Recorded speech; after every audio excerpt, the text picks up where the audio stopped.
a lot's been written about Doom. Reviews, blog posts, GDC postmortems, and entire books. I don't think I'm going to be able to top any of them in a short-form video essay, so instead this week I think I'm going to go with more of a glowing, Tim Rogers-esque ode to one of my favorite games. Doom wasn't the first FPS game by any stretch of the imagination. There was Wolfenstein, or Wolfenstein if you're pedantic, there was Catacombs 3D, there was even Battlezone way back in 1980, and plenty of others that could arguably take the title of first FPS game ever.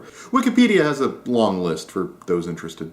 Doom also wasn't very smart, even for its era. By 1993, we had seen games like Ultima present meaningful quests for enlightenment, and games like Civilization provide multiple factions to ally or go to war with, and multiple win states to chase after.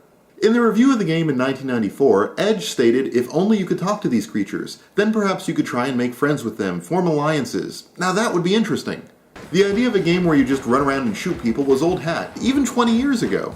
It also got its name from, of all things, a Tom Cruise movie about pool sharking. I mean, it's an appropriate enough name, don't get me wrong, but it's just a really weird place to pull a name for a game about shooting space demons. What you got in there? In here?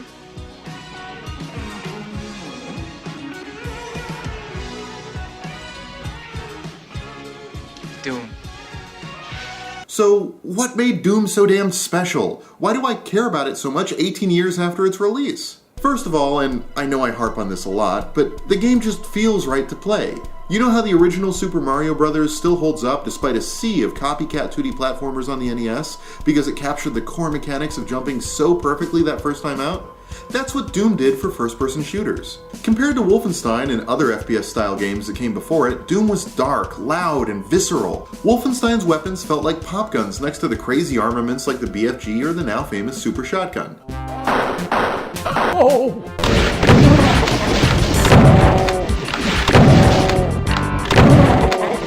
All of them had a kick and punch to them that helped emphasize the power part of this sophomoric empowerment fantasy. The game was also incredibly fast. Play Doom for a few hours and then load up any modern shooter. You'll be shocked at how slowly your character moves in comparison. A lot of this has to do with the fact that Doom was designed around projectile avoidance and circle strafing to enable skilled players to avoid most if not all damage, where modern shooters are more about using cover to avoid a certain density of damage per second, but I digress. The point is that the game empowered the player not only through meaty combat mechanics, but incredibly fast and tight movement mechanics that made playing it as much ballet as bare-knuckle brawl. It had rooms just recognizable enough to let your mind run wild with what they could really represent, but also low fidelity enough to support the nightmare landscapes they would often open up into without skipping a beat. You know how darkness and cinematography can be used to make a scene more creepy in a movie by letting you not see the monster? The low visual fidelity adds something similar here, letting your imagination arrive at conclusions about your environment, your enemies, and what they've been doing that are far more terrifying than anything the developers could have explicitly made. It's why, even though the game's engine is almost 20 years old, that the Ghouls Forest 3 mod can still be terrifying.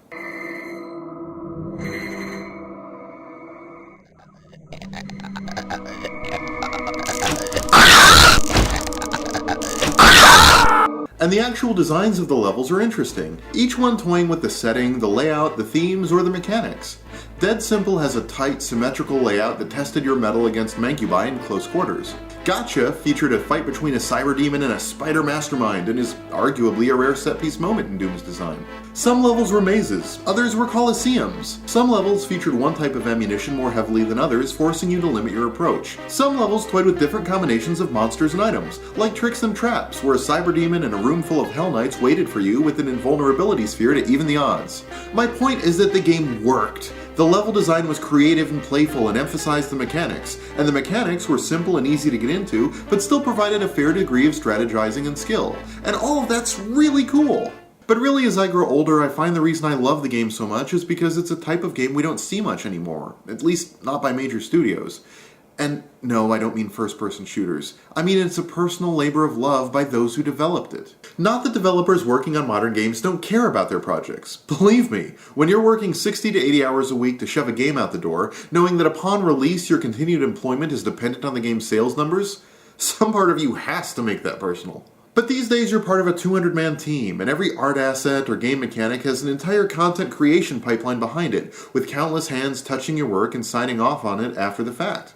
Look at Rage, whose core development and voice acting credits amount to around 165 people if Moby Games is to be believed. And that's not including the dozens and dozens of Bethesda marketing, business, legal, community management, distribution, localization, and QA staff that also had a hand in the game's production. It may have only been 20 years, but the staffs of game design studios are literally an order of magnitude larger than they were when Doom was created. And this matters because when you play Doom, you get a really strong feel for the guys who made the game. A group of 20-somethings and one 38-year-old in the early 90s, with an interest in D&D, science fiction, heavy metal music, and action movies, all skewed by an early 90s Gen X sense of nihilism. Doom is a product of their age and their interests, and even their sense of humor. When the dead must kill me, John Romero. For starters, just look at the logo. The boxy yet slightly serifed lettering is reminiscent of AC/DC's logo, but the elongated letters at either end reflect the lettering used by Metallica. And even the cover of the game harkens back to death metal album covers. The demonic imagery, the violence, the nightmarish dreamscape, it fits in perfectly with any number of hard rock covers released well before the game's production. And as long as we're on the subject of musical influences, I couldn't let the music itself go by without comment. Now, I'm not the first to compare Doom's music to its inspirations, but since I'm late to the YouTube party here, I figured I'd link to a bunch of other people who have gotten there first and basically done my research for me. If you want to see more in-depth comparisons of Doom music to their inspirations, click any of these.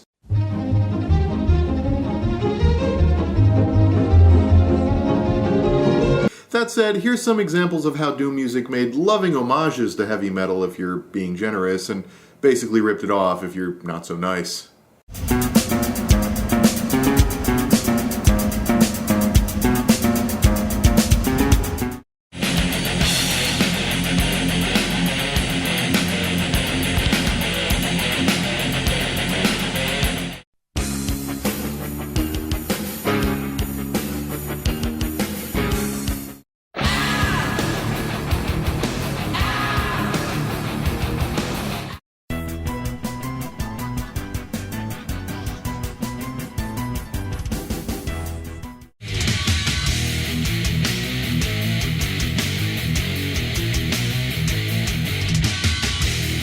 The story, such as it is, invokes H.P. Lovecraft.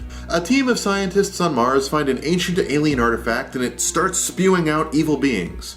The truth behind which would rend your fragile perception of reality and fracture your thoughts between the 7 elder planes with visions of arcane elder beings whose eldritch tongue holds no word for mercy.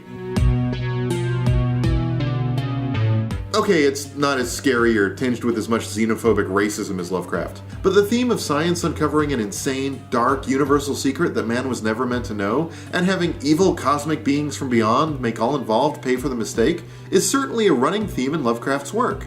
The military-based setting and Space Marine protagonist invoke James Cameron's Aliens, and the merger of biological flesh and cold steel throughout the enemies, and even some of the biomechanical wall textures, invoke H.R. Giger's Alien and other designs. The Cacodemon is probably the biggest giveaway to id's D&D fandom. First of all, the thing is basically a beholder, a floating head with a bunch of eye stalks and one giant eye in the center of its face.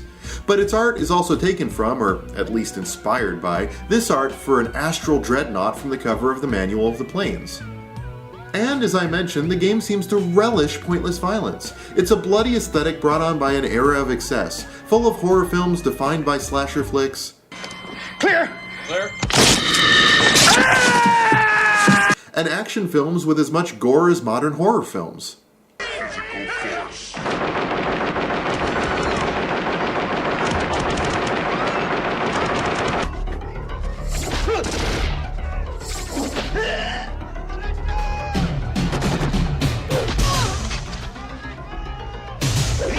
All of these things, the heavy metal music, the sci-fi horror setting, the pointless violence and excess, it all permeates every inch of the game. Now go back and look at Rage. The weird thing here is that it still feels like everyone had a say, but everyone's say is extremely limited or compromised. The result is a game whose influences are all either superficial or muted by the 30 other influences, voices, and inspirations that drive the game. There's a Lost reference or two, but the game certainly doesn't try to evoke Lost. There's also influences from Fallout and Mad Max and Star Wars and Mario Kart and even old id games. The game is at once a racing game and a shooting game and a showpiece for new rendering technologies. Now, I'll get around to a proper Rage video eventually. I actually think it's sort of underrated to a degree. But the point I'm trying to make is that as an object of expression, Rage buckles under the stress of being pulled in so many directions at once. There's very little cohesion to the whole project, either because too many people were involved, or because of an inability to agree on a single creative direction. By contrast, Doom's vision was so laser-focused that it actually caused Tom Hall to leave when he realized the company wasn't willing to include most of his ideas. Well, that and throwing away months of his work and ignoring his pleas for a lighter tone on the next game that it made and then asking him to resign when he became disgruntled. Yeah, that kind of sucks. The point is that id didn't make Doom because shooters were big that year and they needed to hit quarterly expectations by achieving maximum penetration in target demographics. They made Doom because it was the game these 10 or so guys had inside of them. Really, Doom has more in common with the indie games of today than it does with the modern first-person shooter, despite the mechanical similarities. Look at how you get a sense of who Edmund McMillan and Tommy Refenis are by playing Super Meat Boy, the sorts of games they like, their sadistic and scatological sense of humor, their technical proficiency and attention to detail. Or look at the way Viva Viva Viva V and the rest of Terry Cavanaugh's oeuvre convey his sense of nostalgia for early C64 and Amiga titles through carefully selected and manipulated visual styles. One of the strongest features of indie games, well, most indie games, is that they're such personal projects that they can't help but be infused with a bit of their creators. When I play Doom, I don't just see a game about blasting hell fiends with shotguns, or even a finely balanced, well-paced, beautifully crafted action game. Although it is both of those things. I see a bunch of 20-something kids in jeans and t-shirts, hunched over their computer terminals in the office at 3 a.m., while Metallica and Judas Priest blare out a stereo in the corner. I see late-night D&D games buried in pizza and soda cans, and high school readings of Lovecraft and teenage viewings of James Cameron's Aliens made manifest. I come away from Doom feeling like I know at least a little bit about who these guys are. For all its pointless violence and a complete lack of a plot, Doom is a personal statement about its developers by its developers. And in that, it has more meaning than most AAA games I've played in years. And that's why, a little over 18 years later, I still enjoy the heck out of Doom. Not just because it's an awesome game, but because it conveys a snapshot of its developers' lives when they made it.